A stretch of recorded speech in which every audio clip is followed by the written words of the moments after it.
Kemuliaan bagi Allah di tempat yang maha tinggi, damai sejahtera dicurahkannya bagi kita pada hari ini, Selasa 15 Juli 2025.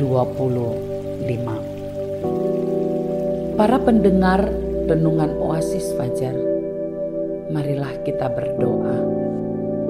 Bapa kami yang bertahta dalam kerajaan surga, kalau saat ini kami datang, ini membuktikan bahwa Engkau adalah Tuhan kami, satu-satunya tempat pengharapan kami, dan Engkau membuktikan dengan kasih-Mu yang besar bagi kami.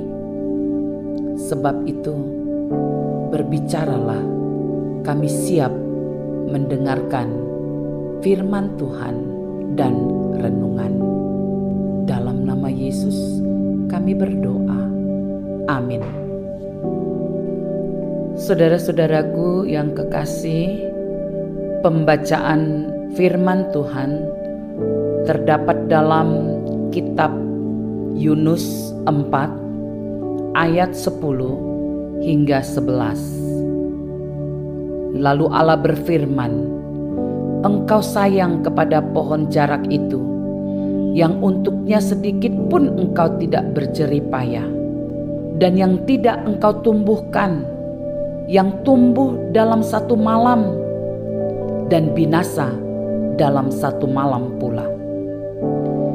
Bagaimana tidak aku akan sayang kepada Niniwe, kota yang besar itu, yang berpenduduk lebih dari 120.000 orang, yang semuanya tak tahu membedakan tangan kanan dan tangan kiri, dengan ternaknya yang banyak. Bukti kepedulian Allah merupakan judul Renungan Oasis Fajar hari ini. Dengan ayat penekanan ayat 11, bagaimana tidak aku akan sayang kepada Niniwe, kota yang besar itu, yang berpenduduk lebih dari 120.000 orang, yang semuanya tak tahu membedakan tangan kanan dari tangan kiri, dengan ternaknya yang banyak. Pada dasarnya, semua manusia di dunia ini tidak lepas dari dosa dan kesalahan, sebab tidak ada satupun manusia yang sempurna. Demikian juga halnya dengan penduduk kota Niniwe, yang berjumlah lebih dari 120.000 orang. Alkitab mengatakan mereka semuanya tak tahu membedakan tangan kanan dari tangan kiri. Tentu kalimat ini tidak bisa diartikan secara literal, melainkan ini adalah kiasan untuk menggambarkan ketidakmampuan orang Niniwe untuk membedakan antara kebaikan dan kejahatan, atau bahkan untuk memahami konsep dasar tentang moralitas hidup. Sebagai bukti kepeduliannya, Allah mengirim Yunus untuk memperingatkan penduduk Niniwe. Namun sangat disayangkan, Yunus justru marah karena Tuhan Allah masih memberikan kesempatan kepada penduduk Niniwe untuk bertobat. Yunus malah ingin mereka dimusnahkan.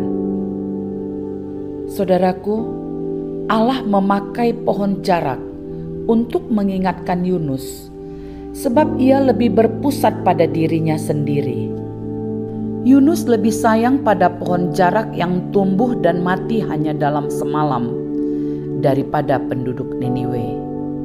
Berbeda dengan Yunus, Allah sangat mengasihi dan peduli kepada penduduk Niniwe, sekalipun mereka telah hidup dalam lumpur dosa dan pemberontakan terhadap hukum-hukumnya. Kita harus ingat bahwa Tuhan datang mencari dan menyelamatkan yang hilang dan berdosa. Tuhan ingin melepaskan belenggu ikatan dosa dari penduduk Niniwe. Hal ini pun berlaku bagi kita umat manusia tanpa terkecuali. Ketika Tuhan memberikan peringatan kepada kita, hendaknya kita bertobat dan kembali kepada Dia yang telah merelakan anaknya bagi kita orang berdosa. Sebuah penegasan, akan tetapi Allah menunjukkan kasih-Nya kepada kita oleh karena Kristus telah mati untuk kita ketika kita masih berdosa. Roma 5 ayat 8. Saudaraku, mari kita berdoa. Bapa di sorga, terima kasih untuk kasih dan kepedulian-Mu terhadap kami. Tuntunlah kami Tuhan, untuk dapat meninggalkan kebiasaan-kebiasaan yang tidak baik. Di dalam Putra-Mu yang mulia, Yesus Kristus, kami berdoa. Amin. Saudara-saudara yang kekasih, demikianlah renungan firman Tuhan di dalam Oasis Fajar. Tuhan memberkati kita. Amin.